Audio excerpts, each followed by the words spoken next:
स्वागत है आप सभी स्वयं सहायता समूह की महिलाओं का आज की वीडियो में। आज वीडियो के माध्यम से हम आपको बताने वाले हैं स्वास्थ्य सखी संबंधित कुछ ऐसी जानकारी जो आप सभी लोगों को पता होनी चाहिए। लगभग एक वीडियो के थ्रू कमेंट बॉक्स में कमेंट आया था कि दीदी जो स्वास्थ्य सखी की परीक्षा होती है वो किस प्रकार से होती है और उस परीक्षा में जो क्वेश्चन आते हैं वो किस प्रकार से आते हैं। तो हमने सोचा आपके लिए वीडियो प्रोवाइड की जाए। तो सबसे पहले मैं थैंक यू बोलना चाहूँगी कि कमेंट सेक्शन के द्वारा आपने कमेंट से पूछा कि स्वास्थ्य सखी के लिए किस प्रकार के क्वेश्चन आते हैं। तो वीडियो को पूरी देखिएगा ताकि जानकारी आपको अच्छी से मिल सके कि आपके जो क्वेश्चन पेपर है वो किस प्रकार से आने वाले हैं, किस प्रकार के क्वेश्चन आपके एग्जामिनेशन में पूछे जाने वाले हैं और कौन कौन से आवश्यक दस्तावेज लगने वाले हैं। तो सबसे पहले हम बात कर लेते हैं जो स्वास्थ्य सखी दीदी होती हैं उनका पेपर कैसे होता है।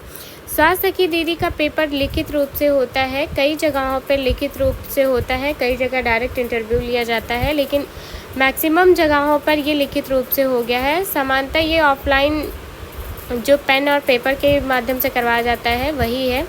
आपकी जो लैंग्वेज होने वाली है, भाषा होने वाली है, वो सामान्य जैसा आप बोलते हैं हिंदी वैसा ही हिंदी परीक्षा में भाषा आने वाली है। जो समय आपको दिया जाएगा वो 1 घंटा का दिया जाएगा। इसमें कुल 50 से 100 प्रश्न ऐसे होंगे जो आपको जवाब देना होगा और ये सारे सब्जेक्ट से संबंधित होते हैं। जैसे आपने क्लास 8th से लेकर 12th तक अगर आपने किया है तो आपको बेसिक नॉलेज होगी। बेसिक नॉलेज के आधार पर ही इसके क्वेश्चन पेपर के सेट तैयार किए जाते हैं, तो आपको उतना डरने की ज़रूरत नहीं है। तो कुछ स्थानों पर तो ऐसा है कि डायरेक्ट स्वास्थ्य सखी दीदी का चयन करके उनको ट्रेनिंग दिलाई जा रही है, लेकिन कुछ जगहों पर ऐसा हो गया है कि लिखित परीक्षा के बाद आपको इंटरव्यू के प्रोसेस से भी गुजरना पड़ेगा, जिसमें स्वास्थ्य संबंधी कुछ ऐसे जानकारी साझा की जाती हैं जो बेसिक नॉलेज होता है। आप सभी को पता होगा ये बेसिक नॉलेज आपके स्वास्थ्य से संबंधित हो सकता है। आप ग्रामीण क्षेत्र में किस प्रकार से जब लोगों को देखती हैं या जो छोटे बच्चे होते हैं उनकी देख रेख कैसे किया जाता है, कैसे वैक्सीनेशन किया जाता है, या फिर जो हमारा टीकाकरण है उससे संबंधित कुछ ऐसे क्वेश्चन होते हैं जो आपको जानकारी के आधार पर या क्वेश्चन के आधार पर पूछे जाते हैं। तो जो ये लिखित परीक्षा होती है उसमें प्रश्न कुछ इस प्रकार के आते हैं।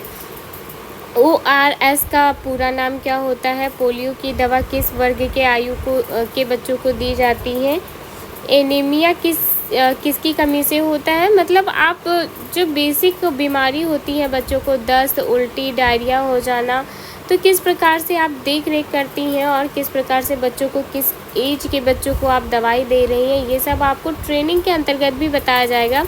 लेकिन कुछ बेसिक नॉलेज होता है जो आपको होना आवश्यक होता है, उसी के आधार पर आपके क्वेश्चन पेपर भी निर्धारित होते हैं। जैसे गर्भवती महिला को कौन कौन सी जांच करानी चाहिए, जन्म के तुरंत बाद शिशु को क्या दिया जाता है, और जो हमारे नवजात शिशु होते हैं यानी 0 से लेकर 5 वर्ष के बच्चों के लिए ज़रूरी टीके कौन कौन से होते हैं।